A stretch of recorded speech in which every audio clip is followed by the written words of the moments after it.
You Can Negotiate Anything by Herb Cohen. The year was 2008.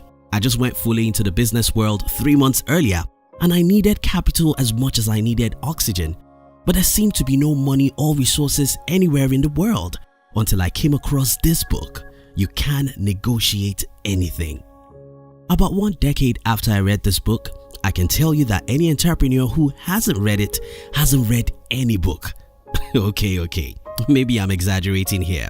But before I share with you 5 major points from this book, let me remind you that the reason why we started this channel is to help you to read hundreds of the best business books under 7 minutes. So you may consider subscribing to our channel. By the way, the above statement is one of the negotiation tactics. I'll explain later in this video. To start with, do you have an idea as per how often you are negotiating? Every day. That's the answer. Every single day, and many times each day. The first major point from this book is awareness. You must be aware that you are negotiating every time. You need a raise at work. You need your team to do something fast. You need your employees to work more. You need your wife to do something. What about your kids? You are negotiating all the time. And the very first lesson in this book is be aware that you are negotiating every day. So it happened that this guy came to me and asked me to employ him because he hated his former job and he was underpaid. If you were in my shoes, what would you do? Well, if you think the best way to get favor from people is by revealing everything about yourself to earn their mercy, then think again. When the other party has important information about you, he already knows your weakness and he can imprison you with that information. If you wish to negotiate with anyone, the first thing to do is to get as much information about them as you can. What will happen if you have the information that one of your friends has $50,000 in his bank account that he may not need until next year? Then it becomes easier to get him to support your business with $10,000. All you have to do is to promise him, James, I promise I'll pay you back in the next 10 months. If you don't have information about James, your negotiation may sound something like, I'll pay you back in the next 18 months. Because James actually needs his money the next 12 months, you are not likely to win him. The more information you have about the other party, the better you are at winning him. No wonder our military spend more money to gather intelligence than to buy weapons. Do militaries truly spend more money on intelligence than weapons? I don't really know. Anyway, kindly share your opinion in the comment if you are a soldier. The second major point in this book is get as much information as possible about the person you want to negotiate with.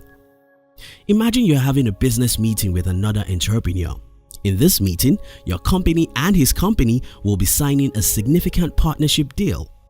This other entrepreneur will be flying 9 hours to come and meet you for the meeting. How best can you have a great deal in a meeting like this? Well, something as simple as his return ticket can help you. Imagine you have access to his return ticket and discovers that he's scheduled to return 3 days after he arrives at your country. What if you try to show him how hospitable you are by taking him around your city and company?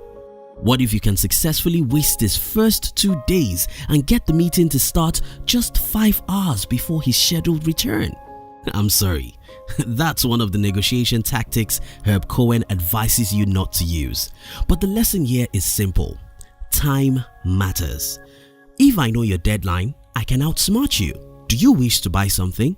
The worst time to go and buy that car is when you are in a hurry. The best time to go and buy that house is when you have all the time in the world and you're willing to waste it. Don't negotiate while in a hurry. I have a good friend and a business partner who also understands negotiation strategies. Each time we go out together to buy or negotiate for anything, his default view is negative. He simply tries to see why what we are trying to purchase is too costly, why it's a poor quality, or how we can get it cheaper elsewhere. This is an international strategy to make the other party feel helpless. Maybe you should try it out. When next you want to buy a car or a refrigerator, try and go with your wife or husband. Ask him or her to be in a negative mode while you are positive.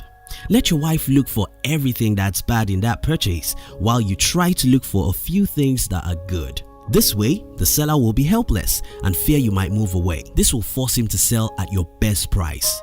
Let me know in the comment if you'll try this strategy very soon.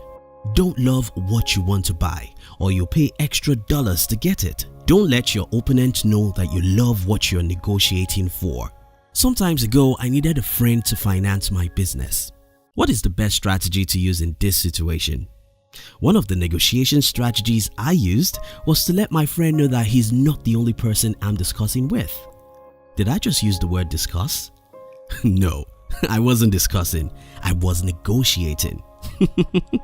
But you don't tell the other party that you're negotiating with them, except you want them to be aware, which may hurt you because they might raise their weapons too. Now back to what I was sharing with you. I was able to get $10,000 from this particular friend because I let him know that I had options. What is the strategy here? When you talk with people as if they are the only option you have, they simply become a god. Have you ever experienced someone acting like a god before? I'd like to know your experience through the comment. Always let the other party know that you don't care that much. You can do this so easily by adjusting your words. Take for instance, we can tell you, please subscribe to our channel, but that may not work as well as you may subscribe to our channel. That's what I promised to show you at the beginning of this video. Okay, now that you know the reason why we don't beg you to subscribe, I actually wish to beg you. Please subscribe and turn on the notification so that you won't miss other great books. If you love this summary, our team will be very happy if you can like this video and share it with your friends on social media.